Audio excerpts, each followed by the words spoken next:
Hi children, today we will discuss the next lesson, that is chapter 4, excretion from 10th class. As you all know, there is no factory which can manufacture a product without generating any waste. Waste are generated at regular intervals from the bodies of many organisms. Living beings need energy for their survival and to perform activities, either building up of body material, that is through anabolism, or its breakdown through catabolism, and this both collectively called as metabolic activities. And organisms use different substances for metabolic activities. నాన్న మీకు already తెలుసు, మన ఇంట్లో చెత్త చాలా produce అవుతుంది, అవునా?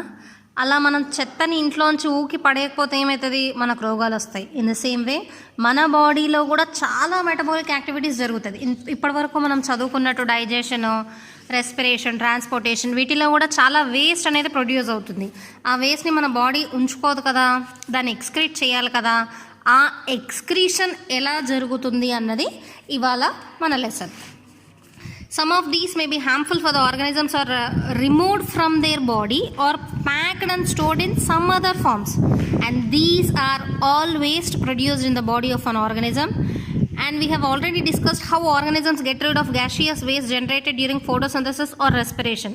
Already on respiration lesson lo gaseous waste మనం ఆక్సిజన్ ని లోపలికి తీసుకుంటాము, కార్బన్ డైఆక్సైడ్ ని బయటికి పంపించేస్తాం.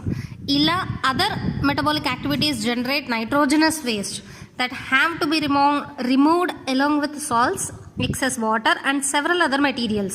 And excretion is the term coined for all the biological process involved in separation and removal of waste or non-useful products from the body. And this excretion is a Latin word. Ex means out, crenere means a shift. అంటే బాడీలో ఉన్న waste, విష పదార్థాలను, వ్యర్థ పదార్థాలను బయటికి పంపించడాన్ని లాటిన్లో excretion అని పిలుస్తాం. Okay, now let us see the excretion in human beings. Number of reactions takes place during various metabolic activities, and many useful substances and energy are produced. At the same time, many other things happen, such as toxic waste may be produced, water content may increase, ionic balance, that is homeostasis in the body, may be disturbed. And the waste products include carbon dioxide, water, nitrogenous compounds like ammonia, urea, uric acid, bile pigments, and excess salts. The most poisonous of all waste products of metabolism is ammonia. మరి ఇలాంటి విష పదార్థాలను మనం body నుంచి బయటికి పంపించాలి కదా, లేకపోతే మన బాడీ కూడా స్పాయిల్ అవుతుంది కదా. And that process is excretion. And now let us see the test reports of blood and urine of a person, and let us see what are all the compounds which are present in both blood and urine. See the page number 76 in your textbook. We will be observing the blood reports and urine reports of a patient, and by seeing these reports, what we will be concluding? That our blood and urine are having the same compounds like glucose, sodium, potassium, chlorides, urea, creatine, uric acid, cholesterol, calcium, phosphorus, and everything. Means whatever the blood is having, the same compounds have been observed in urine.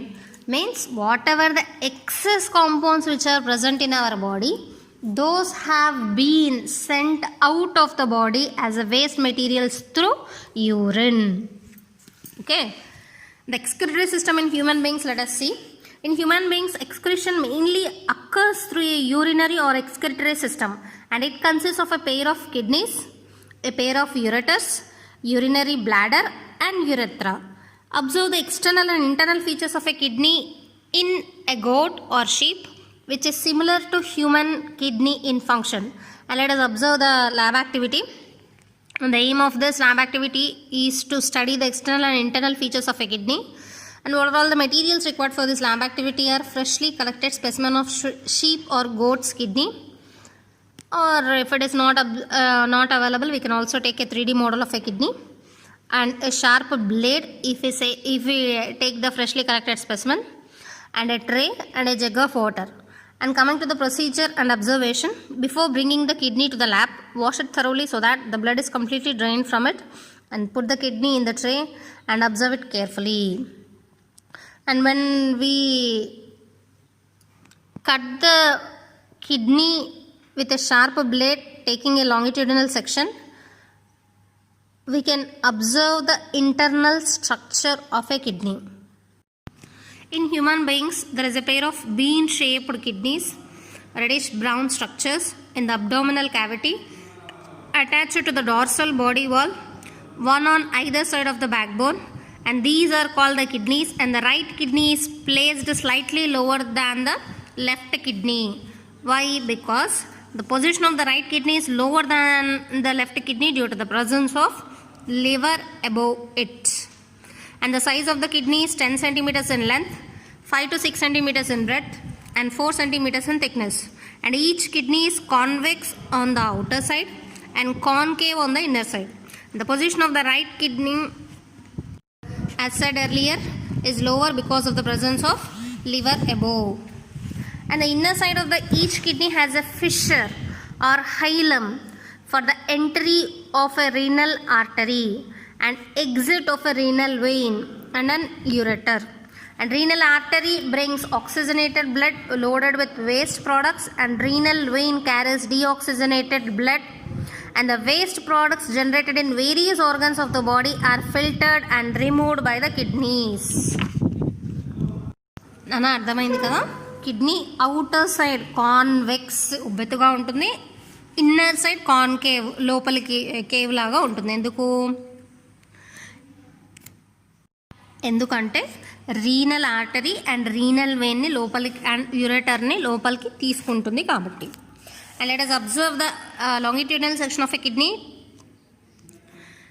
It have two distinct regions, that is dark colored outer zone is called the cortex and the pale inner zone is called the medulla, and each kidney is made up of approximately more than 1 million microscopic and thin tubular functional units called nephrons, or these are also called as uriniferous tubules.